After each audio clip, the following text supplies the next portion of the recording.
Ketika saya mempersiapkan untuk hari ini, waktu saya berdoa, Tuhan wahyukan sesuatu. Tuhan nyatakan keadaan hati banyak di antara keluarga Saat Teduh minggu ini, khususnya minggu-minggu 1-2 minggu ini, banyak sekali di antara Anda yang tanpa janjian sedang putus asa semua. Entah kenapa. Alasannya tentu beda-beda. Tapi lagi letih lesu dan berbeban berat. Lagi nggak semangat.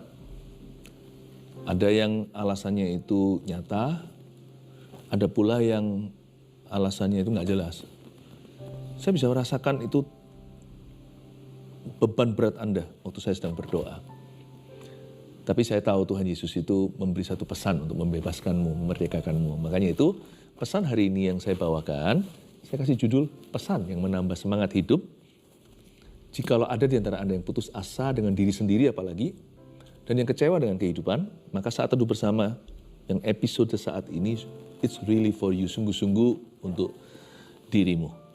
Baik Anda yang menyaksikan secara live atau nanti karena berhalangan, nanti saksikan tayangan ulang. Bagi Tuhan, setiap kali Anda menyaksikannya itu alive, karena Tuhan Yesus itu hidup. Dia berbicara sekarang di waktu kairosnya untuk setiap Anda. Pengkhotbah pasal yang ke-9 ayat 1-6 saya baca dulu. Dan setiap nanti rema-rema yang Anda dapatkan hari ini dari poin-poin yang saya beri, itu akan menambah semangat hidupmu. Dan saya percaya mujizat pasti terjadi. Sesungguhnya semua ini telah kuperhatikan, kata pengkhotbah. Semua ini telah kuperiksa, yakni bahwa orang-orang yang benar dan orang-orang yang berhikmat dan perbuatan-perbuatan mereka, baik kasih maupun kebencian, ada di tangan Allah. Manusia tidak mengetahui apapun yang dihadapinya. Segala sesuatu sama bagi sekalian. Nasib orang sama. Baik orang yang benar maupun orang yang fasik, orang yang baik maupun orang yang jahat, orang yang tahir maupun orang yang najis, orang yang mempersembahkan korban maupun yang tidak mempersembahkan korban. Sebagaimana orang yang baik, begitu pula orang yang berdosa. Sebagaimana orang yang bersumpah, begitu pula orang yang takut untuk bersumpah. Inilah yang celaka dalam segala sesuatu yang terjadi di bawah matahari. Nasib semua orang sama.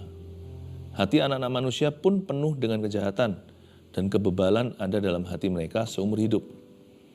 Dan kemudian mereka menuju alam orang mati.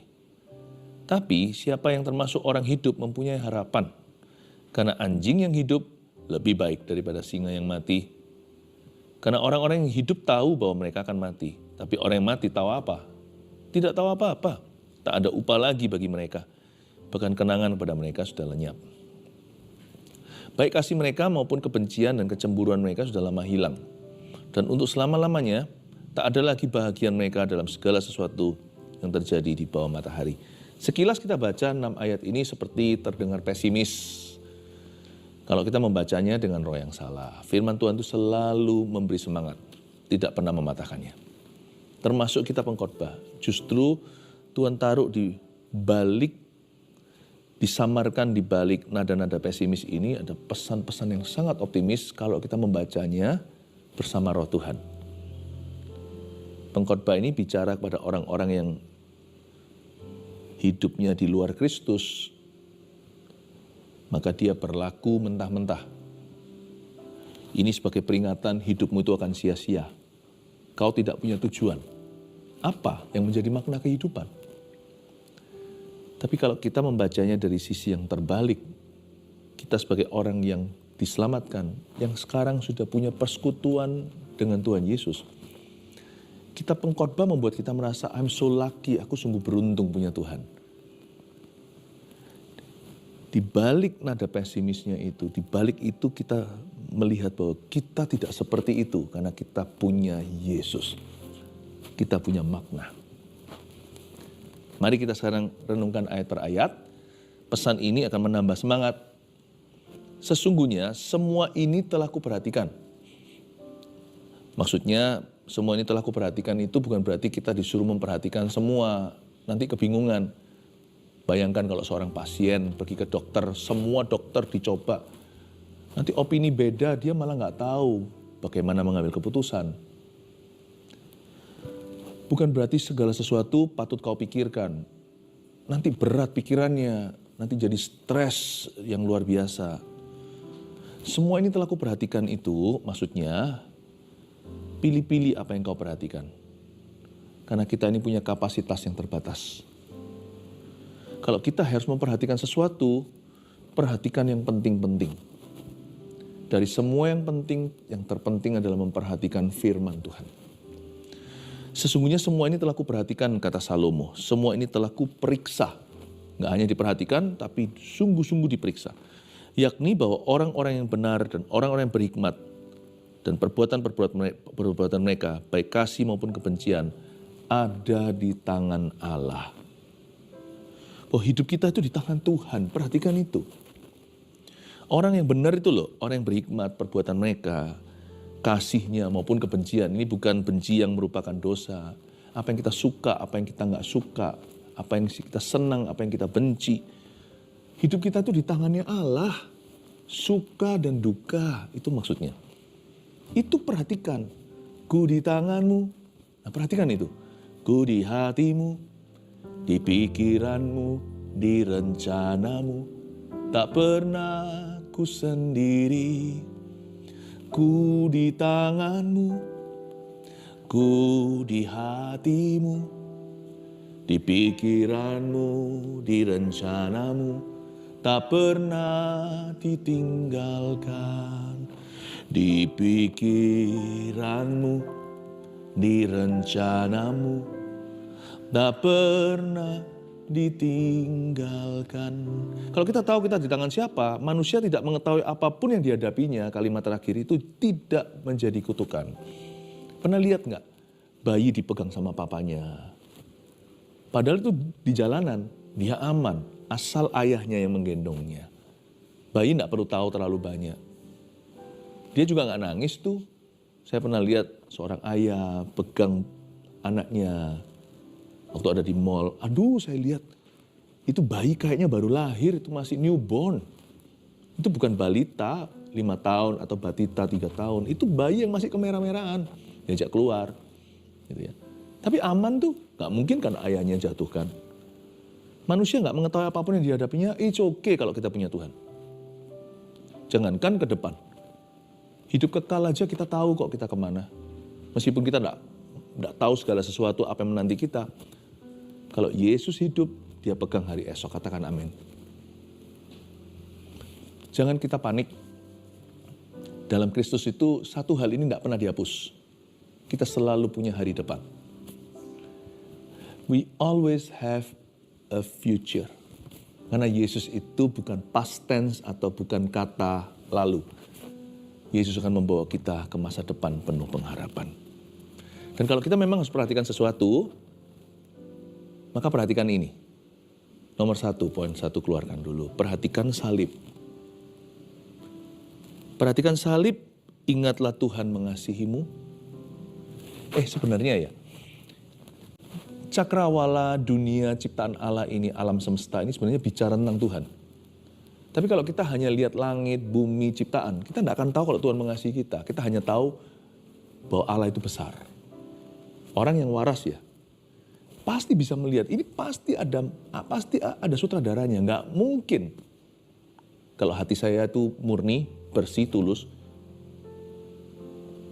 saya tidak bisa sangkali ada satu kesaksian hati bahwa ini semua terjadi, pasti ada penciptanya. Bukan kejadian yang buruk, yang jahat. Hati orang itu kalau salah suka salahkan Tuhan. Kenapa? Kalau Tuhan itu ada kejahatan. Tunggu dulu. Jangan selidiki lebih lanjut. Selidiki dulu level 1. Waktu Anda melihat keindahan. Jangan lihat manusianya. Mungkin ada manusia yang busuk. Ada orang yang merusak. Ya, ada bencana. Tapi kalau Anda lihat mentahannya, alam semesta ini diciptakan pada mulanya. Semua itu baik. Kalau Anda lihat kupu-kupu, strip garisnya, dengan kupu yang satu. Di daratan ada yang namanya kuda.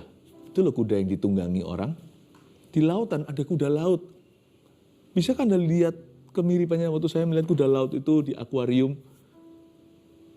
Saya lihat, saya berkata, Tuhan kau ajaib ya. Tuhan itu ada, kok bisa ya. Banyak manusia gak percaya bahwa Tuhan itu ada. Sehingga mereka menyembah yang bukan Allah. Waktu saya lihat lo tuh, plek, mirip persis sama kuda di daratan, yang satu kuda laut.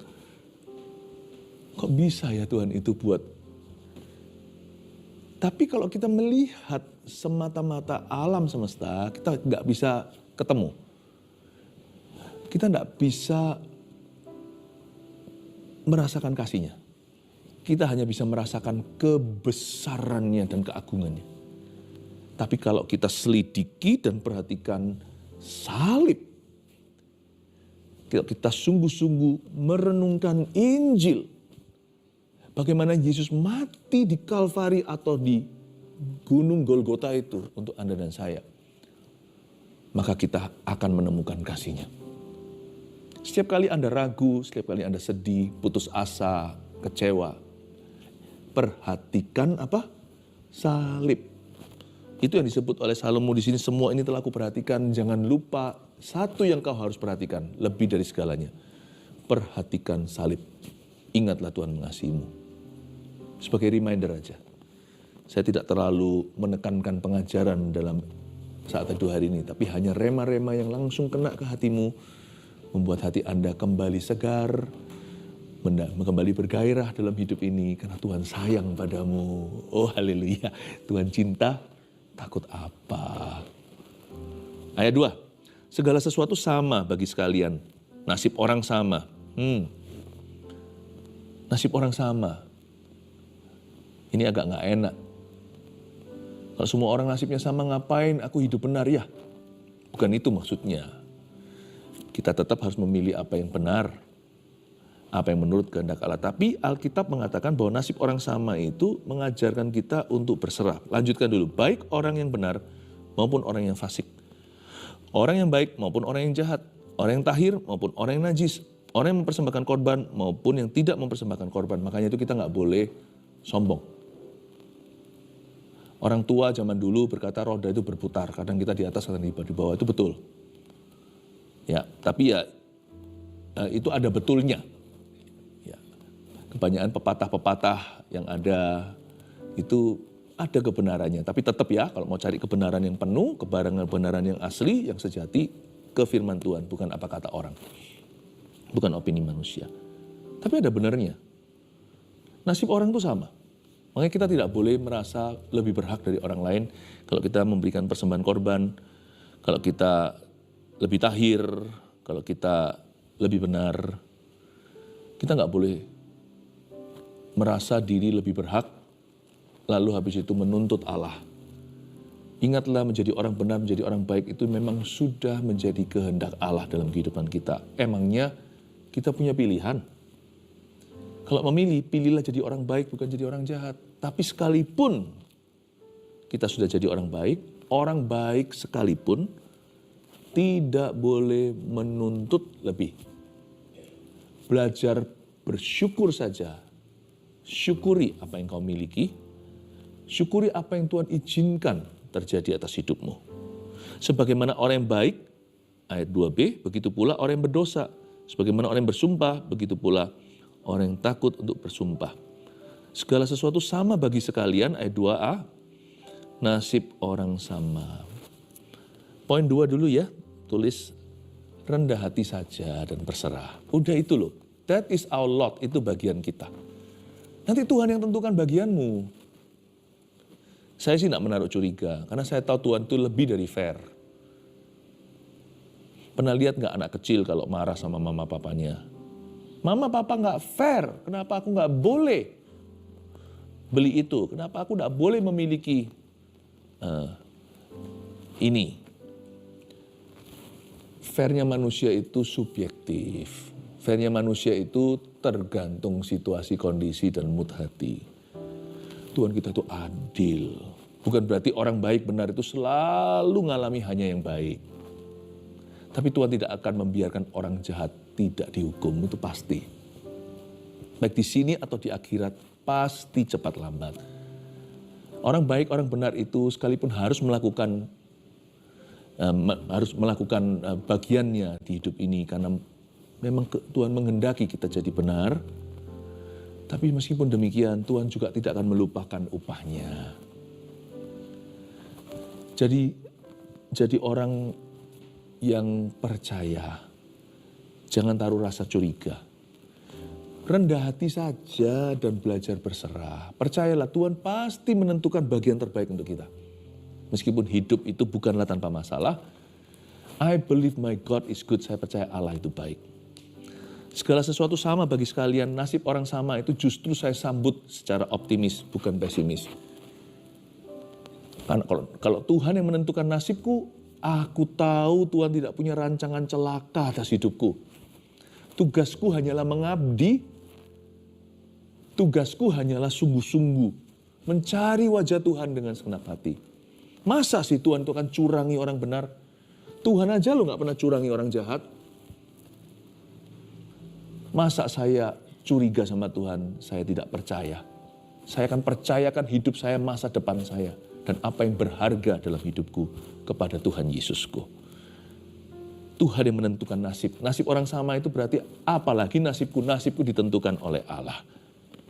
Tugasku cuma satu, ingat peran kita. Rendah hati saja, plus berserah. Udah berserah aja. Just surrender to God. Ayat 3. Inilah yang celaka dalam segala sesuatu yang terjadi di bawah matahari. Nasib semua orang sama. Diulang ya tadi ya ini ya. Hati anak-anak manusia pun penuh dengan kejahatan. Nah itu pilihan. Dan kebebalan ada dalam hati mereka seumur hidup. Sekali lagi itu pilihan mereka. Dan kemudian catat baik-baik. Orang mau jahatlah seumur hidup, mau bebal seumur hidup mereka. Kemudian mereka menuju alam orang mati. Disinilah perbedaannya. Ini yang tidak diketahui oleh Salomo di Perjanjian Lama, karena di Perjanjian Lama pewahyuan tentang hidup kekal itu belum sempurna. Mereka hanya tahu orang mati sudah dikumpulkan dengan nenek moyangnya, gitulah. Ya. Jadi bahasa yang sering dipakai oleh raja-raja, aku akan dikumpulkan bersama dengan bapak-bapakku. Itu orang Israel kalau bilang soal mati itu begitu. Karena mereka tidak tahu. Karena di zaman Perjanjian Lama belum diwahyukan secara jelas sekali sorga dan neraka. Meskipun ada hints, ada yang namanya selentingan tentang sorga dan neraka di kitab Kejadian sampai Maleaki itu dari waktu ke waktu. Namun tidak sejelas Perjanjian Baru ketika Yesus berkata, di rumah Bapakku ada banyak tempat tinggal. Kalau tidak demikian, aku pasti mengatakan, aku pergi ke situ, menyediakan tempat bagimu, supaya di mana aku berada, kamu berada. Kemana aku pergi, kamu tahu jalan ke situ. Yesus dengan jelas, dengan apa adanya, tanpa perumpamaan berkata, akulah jalan, kebenaran dan hidup, tidak seorang pun dapat datang pada Bapa, kecuali melalui aku. Lalu masih banyak lagi dalam peringatan-peringatan Tuhan, jangan takut kepada manusia yang bisa membinasakan tubuh, takutlah kepada Tuhan yang bisa melemparkan baik tubuh, maupun jiwa seseorang, yaitu rohnya, masuk ke dalam api penghakiman. Belum lagi nanti kitab Wahyu, surga digambarkan tempat yang ada sungai kehidupan. Mereka berjubah putih semuanya, menaikkan puji-pujian bagi anak domba Allah. Jadi jelas ya. Tapi begitu pun Roh Kudus tetap menyatakan bahwa hidup itu dan pilihan hidup kita itu nanti akan menentukan hari mati kita. Inilah celaka. Karena lanjutan dari ayat 3, manusia penuh jahat, bebal seumur hidup. Kemudian, dan kemudian mereka menuju alam orang mati itu seperti sebuah warning. You shall see God. Kamu akan lihat Tuhan. Kamu akan ketemu sama Allah penciptamu. Lalu berhenti di situ titik. Bukan koma, karena Salomo tidak tahu selebih dari itu. Tapi kita di Perjanjian Baru, kita tahu selebihnya. Begini apa yang kita bisa temukan di ayat 3. Di ayat 3 ini kita bisa temukan sesuatu bahwa satu-satunya kepastian dalam hidup ini mau tahu apa? Yaitu ketidakpastian. Itu yang disebut inilah celaka dalam segala sesuatu yang terjadi di bawah matahari. Nasib semua orang sama. Ketidakpastian dalam hidup ini adalah satu-satu hal, satu-satunya yang pasti di hidup ini. Dalam hidup kita. Itulah sebabnya kita butuh Tuhan Yesus. Orang yang menyembah Tuhan, yang terima Tuhan itu bukan hanya punya Tuhan untuk hidup sekarang, tapi hidup yang akan datang, hidup kekal. Makanya orang yang punya Yesus, menerima Yesus itu orang yang beruntung sekali. Orang itu beruntung bukan hanya sementara, tapi secara kekal. Makanya itu Tuhan Yesus selalu ingatkan murid-muridnya, kamu kalau sukacita jangan sukacita untuk mujizat. Mujizat itu setelah orang sembuh dia tetap akan mati nanti suatu hari. Kalau kamu sukacita itu sukacitalah namamu tertulis dalam kitab kehidupan anak domba. Dan Yesus pernah berkata sama muridnya, jangan takut di dunia ini kamu akan mengalami banyak pencobaan, bahkan kesusahan. Tapi kuatkan hatimu, aku telah mengalahkan dunia. Tidak ada yang bisa memisahkan kita dari kasih Yesus Kristus. Baik kematian, kehidupan, malaikat, setan. Pengalaman baik, pengalaman buruk. Itu tercatat di surat Paulus. Sekalipun hidup ini menyimpan berbagai ketidakpastian, tapi orang yang terima Tuhan punya satu hal yang pasti. Tangan Tuhan akan menyertai orang itu.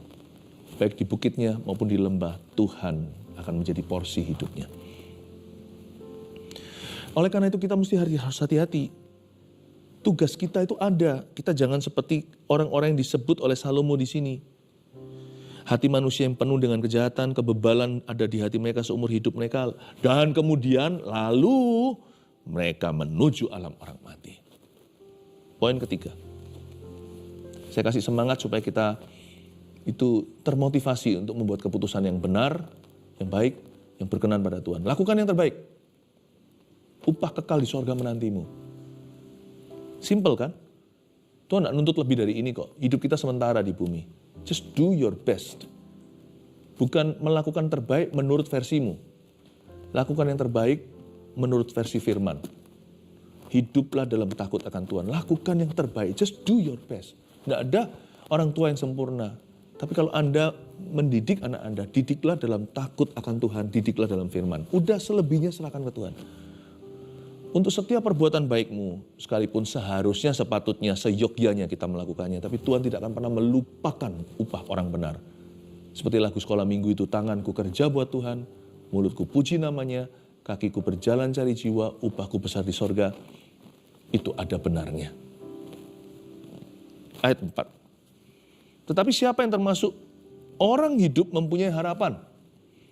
Karena anjing yang hidup lebih baik daripada singa yang mati. Ini ilustrasi yang dahsyat sekali. Anjing sama singa siapa? Raja rimba, ya singa lah. Anjing itu kan dianggap, apalagi kalau anjing geladak, anjing yang tidak bertuan, itu kan seperti pengemis jalanan. Maksudnya, dia hanya cari remah-remah. Anjing sama singa, mana lebih royalti? Ya singa. Tapi kalau saya suruh pilih, saya mending jadi anjing yang hidup daripada singa yang mati. Apa gunanya jadi bangkai singa? Mendingan jadi anjing yang berjuang untuk hidup sehari lagi. Hidup itu ada susahnya. Tapi jangan lupa hidup itu anugerah. Jangan kita ngomel, jangan kita kecewa. Bahkan anjing pun bisa makan dari remah-remahnya. Tuhan tuh masih simpan mujizat untuk orang susah. Jangan tiap hari mikir mati. Level yang moderat, level yang ringan, orang itu hanya patah semangat. Level yang berat, orang itu mau bunuh diri. Tapi ini sudah masuk di area orang kepingin mati. Gak semangat hidup sama dengan buat apa aku hidup. Putus asa itu rasanya sudah seperti putus nyawa. Lesuh semangatnya itu sama dengan sudah menyerah. Tapi ya memang gak pikirannya sampai bunuh diri atau apa. Tetapi yang berat di sini itu, ini sudah bahaya. Antara putus asa sampai kepingin mengakhiri hidupnya, itu kadang-kadang jalan tol kita nggak tahu. Tapi hari ini kita diajari satu hikmat. Kitab Pengkhotbah itu kitab hikmat soalnya. Yaitu di ayat 4. Gini ya. Di poin 4 aja dimunculkan dulu. Bisa hidup itu anugerah. Berkat Tuhan yang terindah. Jangan ngomel, jangan mengeluh kurang-kurangnya hidup ini. Bisa hidup itu anugerah. Pernahkah Anda lihat orang yang ditinggal, seseorang meninggal, itu mereka satu keluarga nangis kalau bisa hidup sehari lagi tuh. Kekasih mereka atau orang yang mereka cintai bisa jadi orang tuanya. Wah, tragedi kalau anaknya yang mendahului, atau saudaranya, atau teman baiknya. Bisa hidup itu anugerah. Jangan sampai ada orang itu yang ditangisi tapi waktu dia hidup dia sia-siakan. Dia sendiri tidak bisa hargai hidupnya. Banyak orang masih menghargai hidupmu. Anda kalau hilang masih dicari. Sekalipun kalau di sini ada orang yang sebatang kara, hilang gak dicari siapa-siapa, Tuhan masih mencarimu. Berarti your life is precious. Bisa hidup itu anugerah. Pernah lihat gak orang yang sudah divonis penyakit yang mematikan? Sisa waktu 3 bulan. Bisa hidup sampai tahun depan dengan semua stresnya itu. Apalagi nanti akhir tahun lebih banyak lagi tantangan. Aduh, harus mikirkan bayar itu, bayar ini. Don't forget, jangan lupa garis besar atau gambar besar big picture-nya. Your life is a gift. Bukan apa yang kau pakai, kau kendarai, apa yang kau miliki, apa yang kira-kira orang lain mikir apa ya tentang Anda. Bukan itu semuanya. Hapus semuanya itu, hidupmu sendiri itu adalah kasih karunia. Anugerah. Itu yang disebut anjing yang hidup lebih baik daripada singa yang mati. Hidupku itu loh, gagal terus, gagal total. Aku ini orang yang tidak punya harga diri. Jangan lupa, masih ada satu yang menghargaimu. Kok bisa? Iya. Untuk membeli Anda, dia bayar harga yang mahal. Dia membayar Anda lebih mahal daripada anaknya sendiri. Karena begitu besar kasih Allah akan dunia, ia mengaruniakan atau mengorbankan anaknya. Yesus Kristus supaya barang siapa percaya kepadanya, pada Yesus tidak binasa, melainkan beroleh hidup yang kekal. Demi dapat anak adopsi, orang berdosa, kita ini, kita itu bisa beri apa sama Tuhan? Nggak ada, Tuhan cuma mau kita, ingin kita, bukan apa yang kita bisa persembahkan. Itu nanti keluar dari kesadaran. Apa yang bisa kita lakukan, itu nanti episode lanjutan. Tapi waktu Tuhan beli kita, ransom atau benar-benar Tuhan itu tebus kita itu, kita nggak bisa apa-apa. Bayi itu belum bisa berguna, tapi sudah dicinta setengah mati oleh papa mamanya ketika Tuhan membeli kita di Kalvari. Harga kita lebih mahal seolah-olah daripada putranya sendiri. Demi dapat anak adopsi, Bapa korbankan putra anak Allah satu-satunya. Demi dapat kita, ganti Yesus. Coba pikirkan. Untuk dapat kita, Yesus, Eloi, Eloi, lama sabachthani, Yesus yang ditolak selama di atas kayu salib. Yesus yang dikorbankan untuk memperoleh kita. Akankah Anda lakukan itu demi menebus anak orang, anak adopsi, atau bahkan anak penjahat? Anda korbankan anak kandung sendiri. Itulah sebabnya orang tidak mungkin selamat masuk surga kalau Tuhan sudah kasih pemberian seperti itu ditolak. Nggak ada jalan lain selain Yesus, percayalah. Itu penghinaan terbesar kepada Allah Bapa.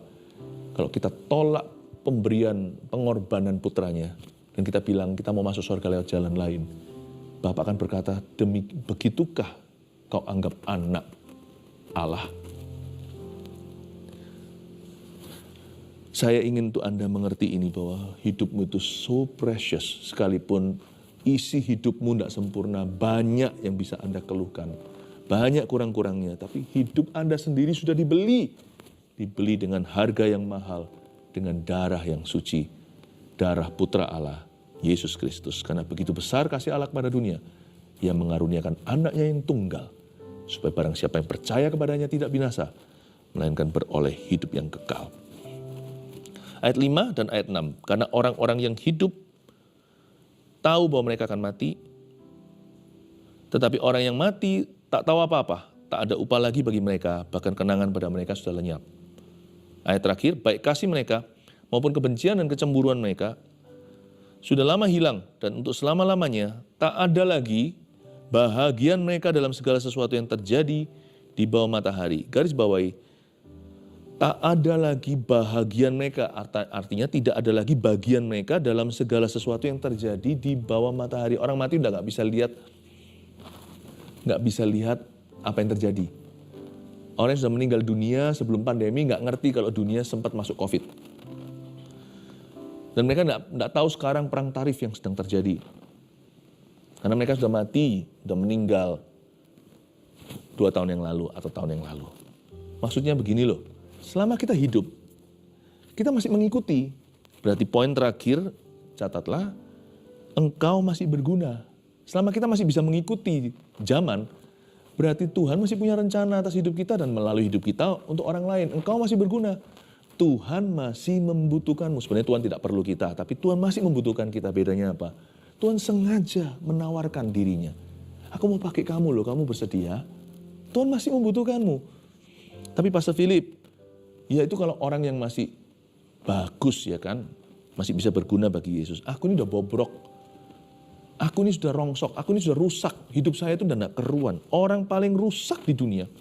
Kalau dia bertobat hari ini, orang bobrok pun jika dia bertobat, masih ada gunanya.